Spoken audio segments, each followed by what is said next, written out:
삶은 물처럼 흐르게 두어야 한다. 물을 가두려고 하면 그만큼 고여서 썩고 흐르게 하면 자연스레 맑아진다. 노자의 말처럼 나이가 들수록 우리는 삶의 강물에 몸을 맡기는 법을 배워야 합니다. 안녕하세요. 삶의 지혜입니다. 시작하기 전 좋아요, 구독, 그리고 알림 설정은 영상 제작에 큰 힘이 됩니다. 나이가 들수록 우리는 삶의 많은 부분에서 부담을 덜어내고 내려놓는 법을 배웁니다. 젊은 시절에는 그저 앞으로 나아가기 위해 치열하게 달리느라 여유를 가질 틈조차 없었을지도 모릅니다. 하지만 이제는 한 발짝 뒤로 물러서서 삶을 돌아보고 굳이 애쓰지 않아도 되는 것들을 발견할 때가 왔습니다. 이러한 깨달음은 단순히 편안함을 넘어 우리가 진정으로 행복해지는 방법을 알려줍니다. 우리는 누구나 젊은 시절에는 무언가를 이루고 사람들에게 인정받고 완벽한 모습을 보이려 애쓰며 살았습니다. 아마도 그것이 성공과 행복으로 가는 길이라고 믿었기 때문일 것입니다. 그러나 나이가 들면서 서서히 알게 됩니다. 타인의 시선에 얽매이느라 스스로를 잃어버리고 모든 관계를 유지하려 애쓰다 결국 진정한 나만의 시간을 놓쳐버리며 완벽하려는 집착 때문에 스스로를 옥죄는 일이 얼마나 무의미한지를 말이죠. 한 철학자는 이렇게 말했습니다. 완벽함은 더 이상 보탤 것이 없는 상태가 아니라 더 이상 뺄 것이 없는 상태다. 이 말처럼 나이가 들수록 우리는 덜어내는 삶의 미학을 배웁니다. 이번 시간에는 나이가 들수록 애쓰지 않아도 되는 세 가지를 중심으로 각 주제에 얽힌 실제 사연들을 통해 우리의 삶을 다시 한번 돌아보고자 합니다. 이 이야기를 듣고 나면 아마도 마음 한구석에서 묵직했던 짐을 내려놓는 방법을 깨닫게 될 것입니다. 우리 주변에서 흔히 볼 수 있는 실제 이야기들을 통해 이 메시지들이 얼마나 깊은 울림을 주는지 함께 나누고자 합니다. 첫 번째, 타인의 시선에 애쓰지 않아도 됩니다. 어릴 적에는 남들이 나를 어떻게 보는지, 내가 어떤 모습으로 비춰질지에 대해 끊임없이 신경 썼습니다. 그러나 나이가 들수록 깨닫게 되는 것은 타인의 시선은 결국 잠깐의 관심에 불과하다는 것입니다. 세상 사람들은 나보다는 자신을 더 많이 신경 쓰고 있습니다. 첫 번째 실제 사연, 김영자님의 이야기. 고급 아파트에 산다는 거짓말. 김영자 씨는 젊은 시절부터 친구 모임에서 자신의 삶을 부풀려 이야기하곤 했습니다. 실제로는 오래된 주택에 살고 있었지만 모임에서는 강남의 고급 아파트에 산다고 거짓말을 했습니다. 그렇게 몇 년간 친구들과 어울렸지만 어느 날 갑작스러운 친구의 방문 요청으로 그녀의 거짓말이 들통나고 말았습니다. 그 사건 이후 김 씨는 그 모임을 끊고 홀로 지내게 되었죠. 지금은 내가 있는 그대로를 받아들이고 살아요. 친구들에게 진실을 이야기했더니 오히려 더 진심으로 대해주는 걸 느꼈습니다. 나를 꾸미는데 애쓸 필요가 없다는 걸 이제야 깨달았어요. 젊은 시절 그녀는 남들에게 인정받기 위해 자신을 끊임없이 포장하려 했습니다. 주변 사람들의 칭찬과 부러움이 그녀의 삶의 큰 부분을 차지한다고 믿었기 때문입니다. 하지만 거짓말이 밝혀지자 그녀는 오히려 더 큰 불안을 느끼게 되었습니다. 강남 아파트에 산다는 말을 유지하기 위해 친구들과의 모임에서 꾸며낸 이야기들을 계속 쌓아가야 했고 결국 진실을 밝히는 순간 모든 관계가 끊어질지도 모른다는 두려움이 그녀를 압박했습니다. 그녀는 처음에는 모든 걸 잃었다고 느꼈습니다. 오랜 친구들과의 관계가 서먹해지고 자신이 스스로 쌓아온 허상이 한순간에 무너진 것 같았기 때문입니다. 그러나 시간이 지나며 그녀는 새로운 깨달음을 얻었습니다. 몇몇 친구들이 오히려 그녀를 위로하며 있는 그대로의 모습이 더 좋다고 말해 주었고 이 경험은 그녀가 삶을 다시 돌아보는 계기가 되었습니다. 김영자 씨는 이제 매주 지역 복지관에서 만난 새로운 친구들과 시간을 보냅니다. 그들은 서로의 있는 그대로를 받아들이며 더 깊은 우정을 쌓아가고 있습니다. 예전에는 타인의 시선이 내 삶을 지배한다고 믿었지만 이제는 내 삶을 지배하는 건 나 자신이라는 걸 알아요. 그녀의 이야기는 우리에게 있는 그대로의 자신을 받아들이는 것이야말로 진정한 자유와 평안을 가져다 준다는 교훈을 남깁니다. 타인의 시선에 애쓰느라 거짓으로 자신을 꾸미는 것은 결국 자신에게 상처로 돌아옵니다. 있는 그대로의 자신을 받아들이고 나면 삶이 훨씬 편안해집니다. 두 번째, 모든 관계를 유지하려 애쓰지 않아도 됩니다. 우리는 살아가면서 수많은 사람을 만납니다. 가족, 친구, 동료, 이웃 등 다양한 관계 속에서 살아가다 보면 어느새 모든 사람과 잘 지내야 한다는 강박을 갖게 되기도 합니다. 그러나 나이가 들수록 깨닫게 되는 진실은 모든 관계를 유지하려는 노력은 오히려 자신을 지치게 하고 가장 소중한 관계와 시간을 놓치게 한다는 것입니다. 인생은 한정된 시간 속에서 누구와 함께 하느냐가 중요합니다. 모든 사람과 가까워지려고 애쓰는 대신 진정으로 나를 이해해주고 지지해주는 사람에게 집중할 필요가 있습니다. 우리가 인생에서 맺는 관계들은 과일 바구니와도 같습니다. 잘 익은 과일은 우리에게 풍성한 만족감을 주지만 상한 과일은 나머지 과일까지 망치게 합니다. 모든 과일을 지키려다 보면 결국 바구니 전체를 잃을 수도 있다는 것입니다. 사람들과의 관계에서 오는 갈등과 오해는 자연스러운 일입니다. 하지만 우리가 모든 관계를 완벽하게 유지하려는 마음을 내려놓을 때 오히려 더 건강하고 깊이 있는 관계를 만들어 갈 수 있습니다. 실제 사연 김성훈님의 이야기. 좋은 사람으로 남고자 노력하며 살았습니다. 그는 학창 시절부터 친구들과 두루두루 잘 지내는 사람이었고 나이가 들어서도 여러 동창 모임, 지역 커뮤니티, 종교 모임 등 다양한 모임에서 빠지지 않는 사람이었습니다. 사람들은 그를 친구를 잘 챙기는 사람, 인간관계의 달인이라고 칭찬했지만 그의 내면은 점점 더 지쳐가고 있었습니다. 상훈 씨가 가장 스트레스를 느꼈던 것은 동창 모임이었습니다. 그는 모임 내에서 자연스럽게 중재자의 역할을 맡게 되었는데 친구들 사이의 갈등과 다툼이 끊이지 않았기 때문입니다. 모임이 끝나고 나면 그는 반드시 갈등 당사자들에게 연락해 서로 화해를 시키고 다음 모임 날짜를 조율하며 모든 사람이 참석할 수 있도록 일정을 조정하느라 바빴습니다. 저는 정말 그 모임이 저의 책임이라고 생각했어요. 친구들이 다 같이 모이는 걸 보며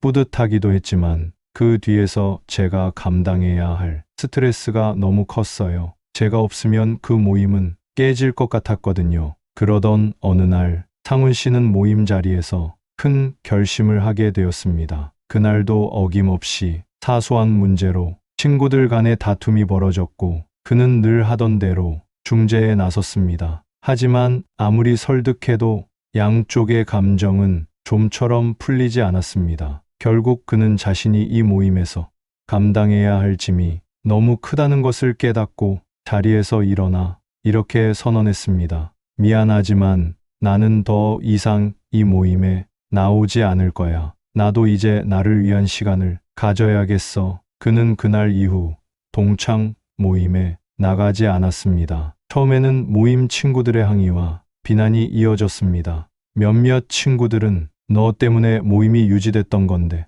이제 어떻게 하냐고 불평하기도 했습니다. 하지만 상훈 씨는 단호했습니다. 그는 그동안 자신을 지치게 만들었던 책임감과 압박감을 내려놓기로 한 결심을 굽히지 않았습니다. 모임을 떠난 첫 몇 달 동안은 외로움이 찾아왔습니다. 늘 바쁘게 돌아가던 생활에서 한 발 물러나니 텅 빈 시간들이 낯설게 느껴졌습니다. 그러나 곧 그는 그 시간들을 활용해 자신이 진정으로 하고 싶었던 일들을 하기 시작했습니다. 그는 오랫동안 관심만 있었던 그림 수업에 등록했고 지역 도서관에서 자원봉사를 시작했습니다. 그러면서 새로운 사람들을 만나게 되었고 그들은 상훈 씨에게 아무런 부담을 주지 않는 진정한 친구가 되어 주었습니다. 예전에는 나를 필요로 하는 사람이 많다는 게 제 삶의 자랑이었어요. 하지만 이제는 내가 필요한 사람보다 내가 함께 있고 싶은 사람에게 시간을 쓰고 싶습니다. 상훈 씨의 이야기는 우리에게 중요한 메시지를 전합니다. 모든 관계를 유지하려고 애쓰는 것은 자신의 에너지와 시간을 낭비하는 일일 수 있습니다. 나이가 들수록 우리는 우리의 삶을 풍요롭게 해주는 소수의 관계에 집중할 필요가 있습니다. 상훈 씨는 이제 몇 명의 진정한 친구들과 더 깊이 있는 관계를 맺으며 더 평화롭고 행복한 삶을 살고 있습니다. 우리는 모두 사람들 사이에서 살아가야 하지만 모든 관계를 끌어안으려는 노력은 오히려 자신을 잃게 만듭니다. 관계를 유지하려는 애씀에서 벗어나 진정으로 소중한 사람들과 시간을 보내는 것은 나이가 들어갈수록 점점 더 중요해집니다. 필요 없는 관계를 정리하고 남은 시간을 자신과 사랑하는 사람들을 위해 쓰는 것, 그것이야말로 인생을 풍요롭게 만드는 지혜일 것입니다. 세 번째, 완벽하려 애쓰지 않아도 됩니다. 사람들은 흔히 완벽함을 추구하며 살아갑니다. 더 나은 모습, 더 나은 결과를 위해 끊임없이 노력하지만 때로는 그 완벽함이 우리를 지치게 하고 심지어 불행하게 만들기도 합니다. 나이가 들수록 완벽함에 집착하기보다 자연스러운 결점 속에서 행복과 평온을 찾는 것이 중요하다는 것을 깨닫게 됩니다. 나이가 들수록 중요한 것은 자신을 지키면서도 타인에게 도움을 줄 수 있는 건강한 책임감을 갖는 것입니다. 모든 것을 혼자 감당하려는 태도는 자신뿐만 아니라 주변 사람들에게도 악영향을 미칠 수 있습니다. 왜냐하면 책임감을 과하게 느끼는 사람은 자신도 모르게 타인의 성장과 독립을 방해하기도 하기 때문입니다. 누군가의 삶을 지나치게 떠안으려다 보면 그 사람은 자신의 문제를 해결할 기회를 잃게 되고 결국 의존적인 관계가 만들어질 수 있습니다. 책임감에서 벗어난다는 것은 무책임하다는 의미가 아닙니다. 오히려 내가 할 수 있는 것과 할 수 없는 것을 명확히 구분하고 적절한 도움과 지원을 제공하는 것이야말로 진정한 책임감을 발휘하는 방법입니다. 더 이상 과도한 책임감에 얽매이지 않을 때 우리는 비로소 자신에게 필요한 에너지를 회복하고 더 건강한 삶을 살아갈 수 있습니다. 실제 사연 이정숙 78세님의 이야기. 70년 동안 나는 완벽해야만 했다. 이정숙님은 평생 동안 완벽주의자였습니다. 어린 시절부터 성적이 우수했고 결혼 후에도 훌륭한 아내와 어머니로 인정받고 싶어 늘 모든 일을 완벽히 해내려 했습니다. 그녀의 집안은 항상 반짝반짝 빛났고 음식은 늘 정갈하고 훌륭했습니다. 자녀들 역시 그녀의 완벽한 계획과 지도 아래 성장했습니다. 하지만 그녀가 70세가 되던 해 모든 것이 무너지고 말았습니다. 생일을 맞아 가족들과 식사를 준비하던 날이었어요. 모든 게 완벽해야 한다고 생각했죠. 음식을 정성껏 준비했는데 그날 전 남편이 음식을 한 입 먹고는 좀 짜네라고 했어요. 그 순간 저는 눈물이 터졌습니다. 이정숙님은 그날 자신의 삶이 얼마나 완벽함에 집착하며 지나왔는지를 깨달았습니다. 한 번의 작은 실수조차 용납하지 않는 그녀의 성격은 그녀 자신뿐만 아니라 가족들에게도 큰 부담으로 작용해 왔습니다. 남편과 자녀들은 그녀에게 항상 감사했지만 때로는 그녀의 기대치가 너무 높아 그들과의 관계마저 서먹해질 때가 있었습니다. 그 사건 이후 정숙 씨는 작은 실수에 스스로를 용서하고 완벽하지 않아도 괜찮다는 생각을 받아들이기 시작했습니다. 이제는 음식을 준비할 때 조금 짜거나 싱거워도 웃으며 넘길 수 있어요. 집이 조금 어질러져 있어도 괜찮다고 생각해요. 그 시간에 가족들과 더 많은 시간을 보내는 것이 중요하다는 것을 알게 되었죠. 그녀는 지금도 여전히 깔끔하고 정돈된 삶을 유지하려 노력하지만 더 이상 그것이 그녀의 행복과 직결된다고 생각하지 않습니다. 대신 그녀는 손자들과 함께 어질러진 집에서 웃음소리를 나누고 요리 중 작은 실수를 함께 웃어넘기는 삶을 살고 있습니다. 완벽함은 때로 우리를 올가매는 족쇄가 될 수 있습니다. 나이가 들수록 우리는 완벽하지 않아도 괜찮다는 사실을 깨닫고 자신에게 관대해질 필요가 있습니다. 이정숙님의 이야기는 우리에게 완벽하지 않은 삶 속에서도 충분히 만족하고 행복할 수 있다는 것을 보여줍니다. 결국 완벽함이 아닌 불완전함 속에서 인생의 참된 기쁨을 발견하는 법을 배워야 합니다. 그렇게 할 때 우리는 나이에 관계없이 자유롭고 평온한 마음을 가질 수 있습니다. 나이가 들수록 모든 것을 혼자 감당하려는 마음을 내려놓아도 괜찮습니다. 그것은 약함의 표시가 아니라 더 현명한 선택을 할 수 있는 용기의 표현입니다. 과도한 책임감에서 벗어나 자신을 위한 시간을 가질 때 우리는 비로소 나와 타인 모두에게 더 나은 삶을 선물할 수 있습니다. 이제는 내가 하지 않아도 되는 일들은 내려놓고 진정으로 중요한 일들에 집중하는 삶을 살아가도 괜찮습니다. 이제 삶은 더 이상 애써야 하는 것이 아니라 흘러가는 대로 받아들이는 법을 배우는 과정입니다. 세 가지 이야기를 통해 발견한 깨달음은 단순한 삶의 팁이 아니라 우리의 마음속 깊이 자리한 짐을 내려놓는 첫걸음이 될 것입니다. 나이가 든다는 것은 내려놓음의 미학을 배우는 것이며 그 속에서 진정한 평온과 행복을 찾는 것입니다. 여러분도 자신의 삶에서 애쓰지 않아도 되는 부분을 찾고 한층 가벼워진 마음으로 하루하루를 살아가시길 바랍니다. 영상 끝까지 시청해 주셔서 감사합니다.